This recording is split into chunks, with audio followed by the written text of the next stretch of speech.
begun. While I was singing this, I was kind of looking out amongst the congregation here tonight at the String Bean Coffee House. I can see written all over some of y'all's faces out there, especially some of you down here near the front.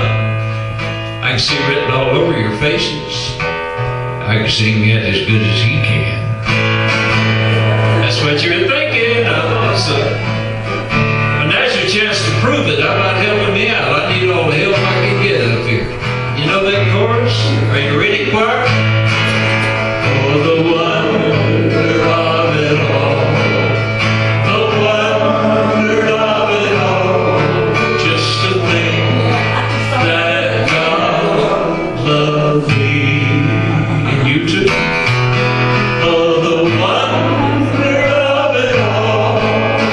The wonder of it all. Just to think that God loves you.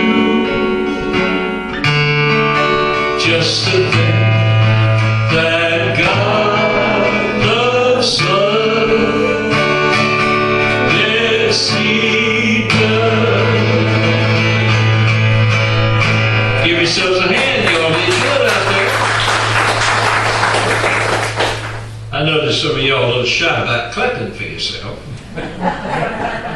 Probably for a moment there you thought we were in church, and you thought, well, maybe it's not appropriate to clap when you're in church. But y'all sure deserve the clapping for yourself. Sounded mighty good to me. Although Easter is a religious celebration, how's that for an understatement? It's obviously the most important religious celebration in the church calendar. But we still follow customs that go back to an ancient festival that was held at this time of year. Long before that first Easter, people from many different lands and races celebrated the return of spring, which ended the bleak cold winters of the northern world.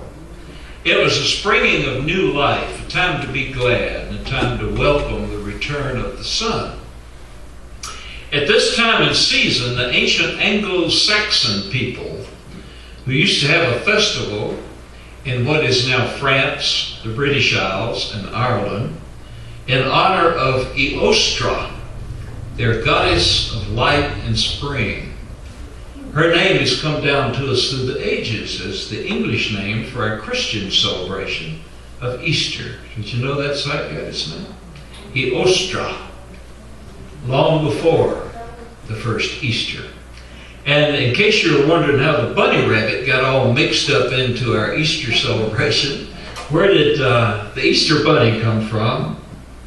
The symbol of Eostra, the goddess of light and spring, was a hare.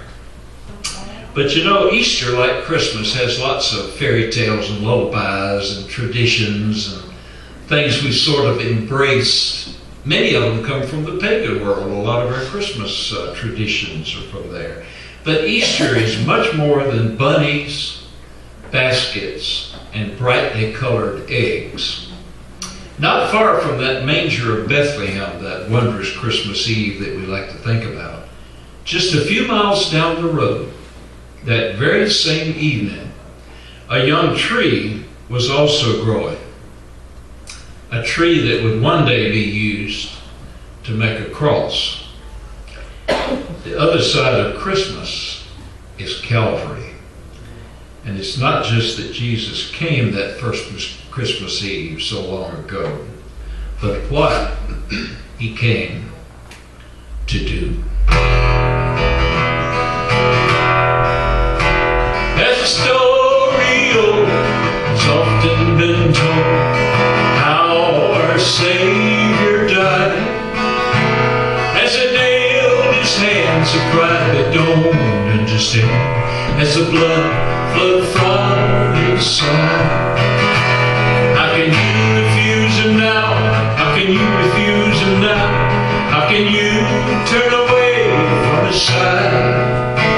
With tears in his eyes, on the cross there he died. How can you refuse Jesus now?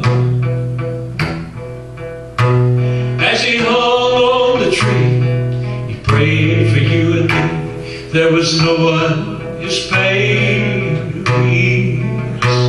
Before he died, he faintly cried, "Oh Father, forgive them." How can you refuse him now? How can you refuse him now? How can you turn away from his side? With tears in his eyes from the cross there he died. How can you refuse Jesus now?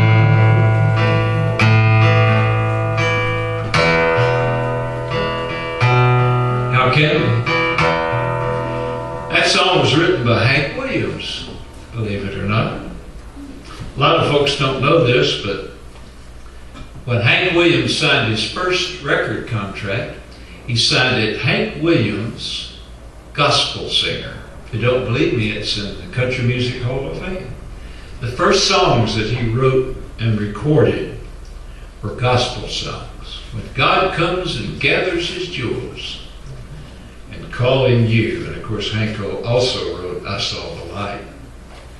No matter what country I go to visit, everybody knows that song. Anytime musicians in New Zealand or Canada or England or anywhere get together for a jam session, somebody does I Saw the Light, and everybody joins in because they all know it.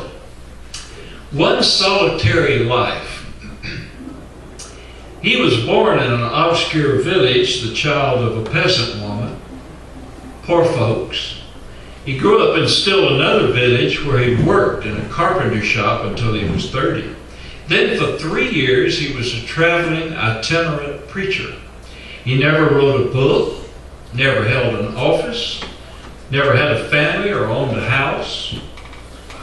He didn't go to college or university. He never even visited a real big city.